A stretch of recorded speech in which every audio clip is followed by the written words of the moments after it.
Mark used to think he was doing the responsible thing. Every month when the credit card bill came in, he opened the app, looked at the amount due, and paid the minimum. Sometimes it was $42. Sometimes it was $68. Sometimes it was a little more, and every time he clicked pay, he felt a small wave of relief. The bill was not late. His credit card was still active. Nobody was calling him. Nothing looked urgent, so in Mark's mind, he was handling it. But what Mark did not notice was that the balance was barely moving. Mark was 38 years old, a husband and a father of 2. He lived with his wife Alina and their children in a small house outside Columbus, Ohio. Their life was not fancy, but it was full. Soccer practice on Saturdays. Frozen pizza on tired Fridays. A minivan with one door that made a strange clicking sound. Grocery lists on the fridge. School papers on the kitchen table. A family calendar covered in marker. Mark worked as a warehouse supervisor. Alina worked part-time at a dental office. Together, they made enough to get by, but not enough to feel relaxed. There was always something. A birthday gift. A school fundraiser. A car repair. A medical copay. A winter coat one of the kids had outgrown at first. The credit card felt like a helper. When the washing machine broke, Mark used the card. When their son needed new glasses, he used the card.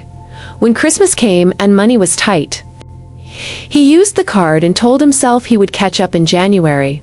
But January came with heating bills. February came with car insurance. March came with a dental bill.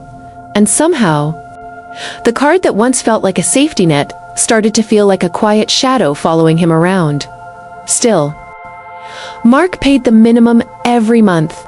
He would sit at the kitchen table after everyone went to bed, phone in hand, staring at the glowing screen. The full balance made his stomach tighten. So he trained himself not to look at it too long. He only looked for one number: minimum payment due. That number felt smaller, safer, more manageable. One Thursday evening, Alina noticed him sitting at the table, rubbing his forehead. "Is everything okay?" she asked. Mark locked his phone and forced a smile. "Yeah," he said. "Just bills." Alina sat across from him. "The credit card again?" Mark sighed. "I paid it." "How much?" "The minimum." She looked down for a moment, not angry, just tired. "Mark, we've been paying the minimum for a long time." "I know," he said. "But we're not missing payments." Alina nodded slowly. "I know. But it feels like it never goes away." Mark did not answer, because deep down, he knew she was right. The next month, something happened that finally made him look closer. Their daughter Lily came home from school with a flyer for a summer art camp. She was 9 years old and loved drawing more than anything. She drew animals, houses, flowers, and sometimes tiny comic strips about their family dog, Max. The camp cost $220. Lily placed the flyer on the kitchen table like it was a golden ticket. "Dad," she said, "my teacher said I should go. She said I'm really creative." Mark smiled, but his chest felt heavy. "That sounds amazing, sweetheart. Can I go?" He glanced at Alina. She gave him the kind of look that said, "I want to say yes. But I don't know how." Mark picked up the flyer and studied it, even though he had already seen the price. "We'll see," he said gently. Lily's smile faded a little, but she nodded. Later that night, Mark opened the credit card app again. This time, instead of looking only at the minimum payment, he looked at the balance, the interest, and the recent charges. The number felt bigger than he wanted to admit. Then he noticed something that made his stomach drop, even though he had been paying every month. Most of the payment was being eaten up by interest. The balance was going down so slowly that it almost felt like standing still. He leaned back in his chair.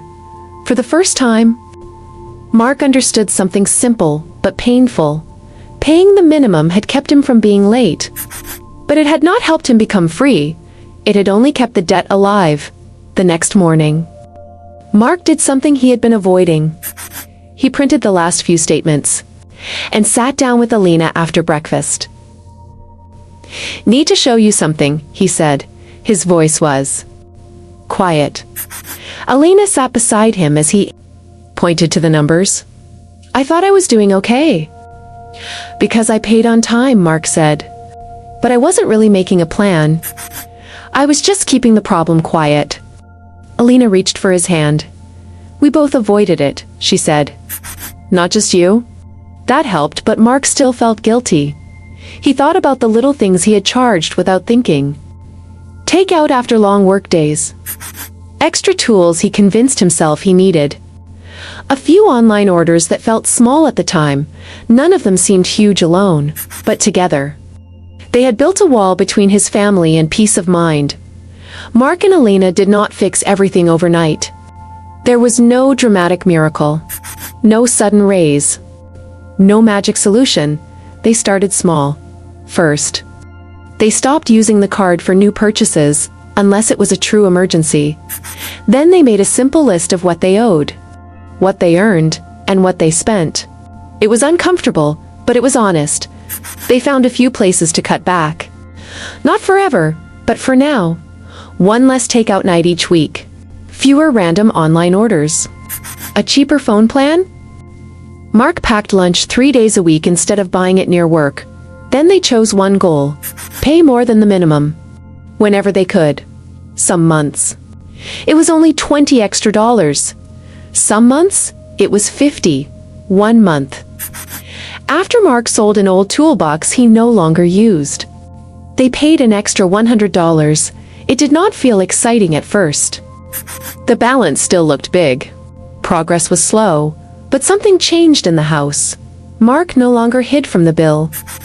Alina no longer felt alone with the worry. They talked about money more calmly, not perfectly, but more honestly, and Lily. She did not go to the expensive art camp that summer, but Mark and Alina found a weekend art workshop at the local community center for $35. Mark drove her there himself. When he picked her up, she came running out with paint on her fingers and a picture of a bright yellow house under a purple sky. "Dad," she said, "I want to hang this in the kitchen." Mark smiled. Best place for it. That night, after the kids went to bed, Mark looked at the painting on the fridge. He realized the lesson was not just about credit cards, it was about attention. Money problems grow in silence. They grow when we only look at the smallest number because the bigger number scares us. They grow when we confuse staying current with moving forward. The minimum payment was not evil. Sometimes, for a family under pressure, maybe all they can do for a while. But Mark learned that paying only the minimum month after month was not a real plan. It was a pause button. And while life was paused, interest kept moving. Slowly. Mark began to feel something he had not felt in a long time. Not victory, not yet, but control. A little more each month. He still had work to do. The card was not gone. The budget was not perfect. There were still surprise expenses and stressful weeks, but now, when the bill came, Mark did not just ask, "What is the least I can pay?" He asked, "What small step can I take to move my family forward?" And sometimes that is where change begins. Not with a perfect plan, not with a huge payment, but with one honest look. One better choice, and one family deciding they no longer want to hide from the numbers. If this story made you think, subscribe to Crayon Money Stories for more simple stories and big money lessons. This is not financial advice. Just a story to help you think smarter about money.